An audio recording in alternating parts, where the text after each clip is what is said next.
नमस्कार, मैं डॉक्टर अंजना। आज हम बात करेंगे पंचकर्म के बारे में, क्योंकि आजकल लोगों ने पंचकर्मा सेंटर को एक मसाज सेंटर की तरह समझ रखा है। लेकिन पंचकर्म होता क्या है? मीन्स 5 कर्म, 5 थेरेपेटिक प्रोसीजर्स, जिसके अंदर स्नेहन, स्वेदन, वमन, विरेचन और बस्ती, इस तरीके से 5 प्रोसीजर आते हैं। स्नेहन स्वेदन को हम पूर्व कर्म में भी रख सकते हैं, इसीलिए बहुत सारे आचार्य रक्त मोक्षण और नशे को भी प्रधान पंचकर्म के अंदर मानते हैं। स्नेहन भी अंत्य और बाह्य मीन्स इंटरनल और एक्सटर्नल 2 टाइप का होता है।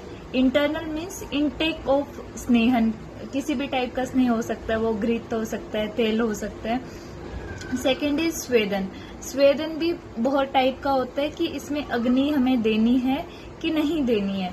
उसके साथ साथ में फिर अग्नि के भी बहुत सारे टाइप्स होते हैं, 13 अग्नि स्वेद बताए गए हैं।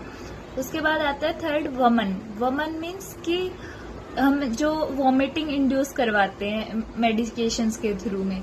जनरली ये हम कफ दोष की जो व्याधियां होती हैं उसमें हम as a choice of therapy हम वमन कर्म करवाते हैं। सेकेंड इज विरेचन कर्म। विरेचन मीन्स लेग्जेटिव या परगशन, जो भी मेडिकेटेड होता है, और ये जनरली पित्त दोष की व्याधियों में करवाते हैं हम।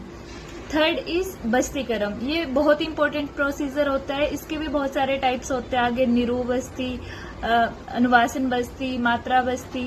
ये मात्रा के अकॉर्डिंग मीन्स डोजेस के अकॉर्डिंग इसकी क्वांटिटी, नाम सब अलग अलग होते हैं।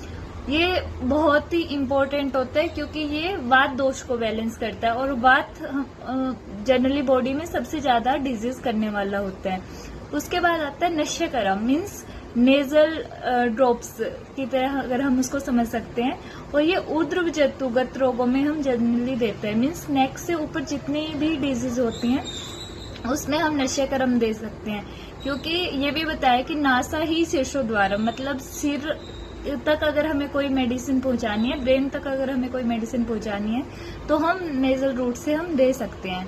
इसके बाद आता है रक्त मोक्षण। रक्त मोक्षण के भी बहुत सारे टाइप होते हैं, जिलोका, लागू।